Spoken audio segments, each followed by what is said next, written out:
अखिलेश यादव और योगी दोनों दोस्त हैं पक्के, और ये कयामत तक रहेगा। गंगूबाई पिक्चर अच्छी है? नहीं, वो सब नहीं पता, लेकिन अच्छा बहुत लग रहा है। रात रात भर सीरीज देखेंगे, रात रात भर पिक्चर देखेंगे, और सरकारी स्कूल में तो कभी नहीं पढ़ते। जिनसे तुम्हें कोई फायदा नहीं हो रहा है वो तुम्हें कभी राइज नहीं करने देंगी। तो कुछ लोग बिना मतलब की बातें कर रहे हैं, कुछ तो एक्स्ट्रा तुम्हारे अंदर होगा।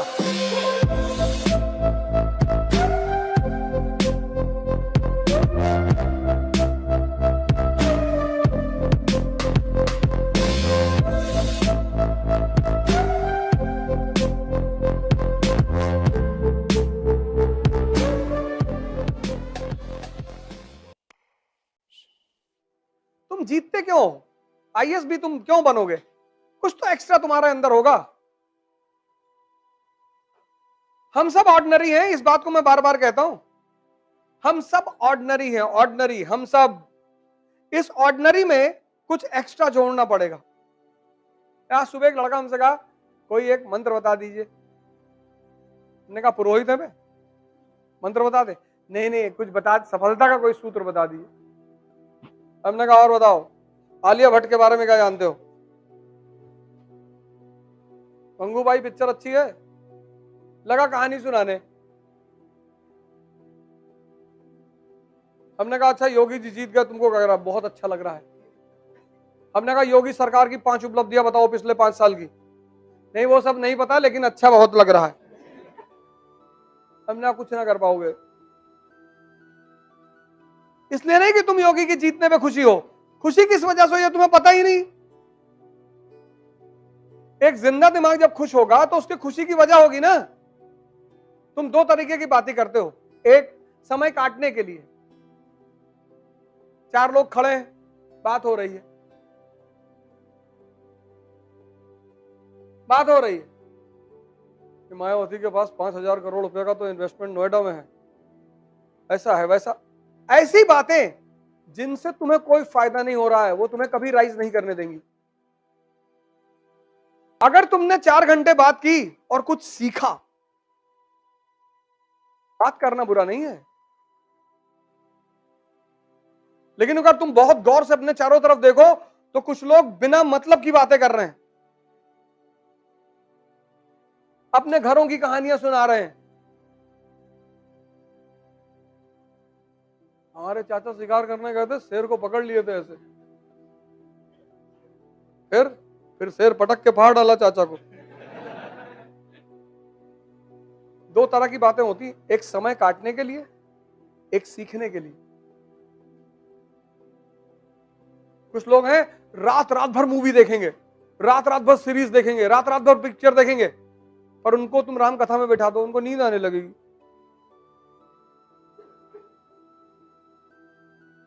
उनको नींद आने लगेगी। मुंबई में एक आदमी है, वहां पे एक सिनेमा हॉल है राजकमल, बांद्रा स्टेशन पे शायद, या बीटी पे। वहां वो वाली मूवी आज तक चल रही है, हम दिलवाले दुल्हनिया ले जाएंगे, आज तक चल रही। वो बंदा डेली देखने आता है। ये तुम गौर करना डेली। इसलिए मैं तो तुमसे कहता हूं डायरी बनाओ, शाम को सोने से पहले अपनी डायरी में झांक कर देखो कि आज तुमने क्या क्या किया।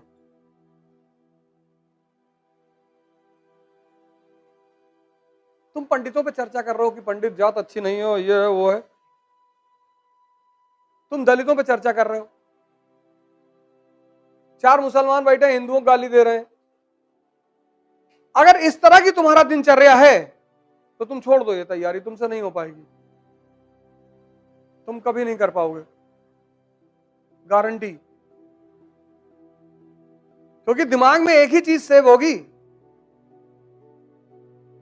चाहे ड्रामा सेव कर लो, चाहे थ्योरी सेव कर लो, और सेव जरूर होगी। और ऑटो फंक्शन है दिमाग का, कुछ चीजें खुद ही सेव कर लेता है, तुमको कहने की जरूरत ही नहीं है। दोस्ती जाति पर नहीं होती, शाही वर्ग की। अखिलेश यादव और योगी दोनों दोस्त हैं पक्के, तुम्हारी नजर में दुश्मन होंगे। अखिलेश यादव फोन करेंगे ना अभी योगी जी को, सारा काम होगा उनका,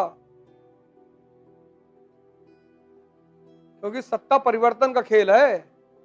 आज हमारे पास है, कल तुम्हारे पास है। यही तो है शाही वर्ग। कितना गाली दिए चुनाव भर दोनों एक दूसरे को, कितना दिए, लेकिन फिर भी दोस्त है। और आम आदमी एक दूसरे को देख के मुंह घुमा ले रहा है।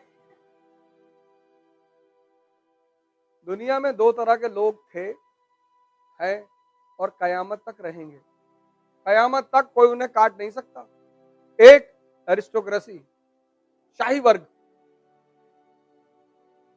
जो हर बात को समझता है। वो समझता है कि जितने चीजें इंसान ने बनाई हैं वो इंसान के इस्तेमाल के लिए हैं।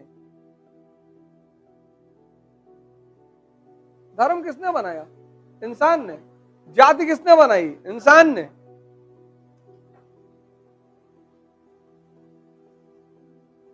जितने चीजें इंसान ने बनाई हैं, और ये दोनों तबके जो हैं, एरिस्टोक्रेसी और कॉमन पीपल, ये कभी साथ में नहीं रहते। तुम्हारे कानपुर में एक इलाका होगा जहां सिर्फ शाही लोग रहते हो, तुम उसको कहते होगे कि बहुत पॉश एरिया है।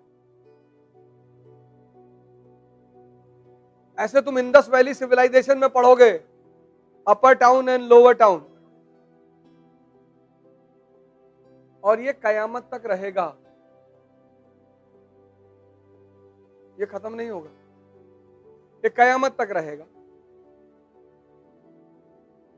एक तबका है सोशल करने वाला, शाही तबका, 1% है दुनिया में, सब समझता है। वो जानता है धर्म इस्तेमाल करने के लिए, वो धर्म को बखूबी समझता है। तुम एक संत बताओ मुझे जिसने किसी दूसरे धर्म को गाली दी, किसी भी धर्म के संत का नाम बताओ, संत का, पुरोहित का नहीं, संत।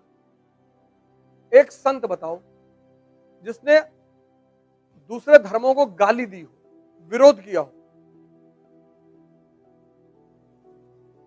एक कोई संत बताओ, एक। तुम नहीं बता पाओगे, कोई करेगा ही नहीं।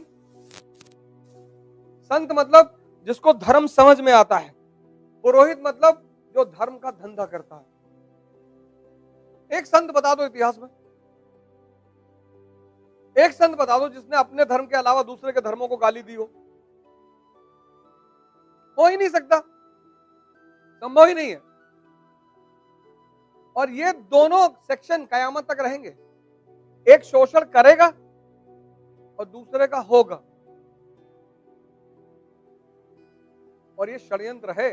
अब एक आदमी कितनी चीजों से बंधा होता है? एक्स, ये अपने शहर से बंधा होता है, ये अपने कास्ट से बंधा होता है, ये अपने रिलीजन से बंधा होता है, ये अपने रीजन से बंधा होता है, ये अपने परिवार से बंधा होता है।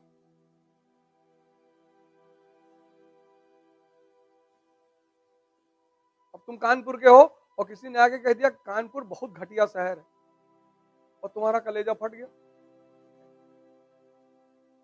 यार कानपुर को घटिया बोल दिया, ये कल से आना नहीं है कोचिंग में, बिना मतलब उलझ गए तुम। जिस दिन ये निकलेगा पत्थर मार के भागेंगे इसको।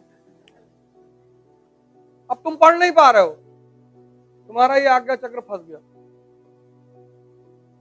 चलो किसी ने तुम्हारे जाति को गाली दे दी, यादव वादव ये सब भैंस चुराते हैं, अरे बैठ गए।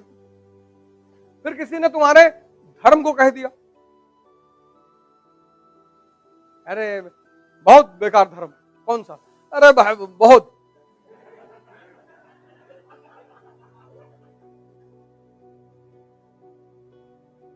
नहीं नहीं, कौन सा? नहीं भैया वो धर्म है बहुत बेकार। अब तुम ऐसे करते करते फिर किसी ने कह दिया यूपी के लोग, अरे भैया हम एक बार जा रहे थे यूपी से कलकत्ता की तरफ, और लखनऊ में हमारा बैग ही उतार लिए सब। फिर किसी ने भारत को गाली दे दी, फिर किसी ने तुम्हारे पर, तो सोचो तुम कहां कहां उलझते हो। और वो राजा का बेटा, इसीलिए वो ऑस्ट्रेलिया में पढ़ता है, जितने अमीर धनाढ्य एरिस्टोक्रेसी के लड़के हैं, उनके लड़के हिंदुस्तान में नहीं पढ़ते, और सरकारी स्कूल में तो कभी नहीं पढ़ते, क्योंकि सरकारी स्कूल यही सिखाता है देश हमें देता है सब कुछ, तो वो अपने बच्चों को बाहर पढ़ाते हैं कि इसका किसी से लगाव ही ना पैदा हो। तभी तो उनके बच्चे आकर यहां तुरंत शासक बन जाते हैं।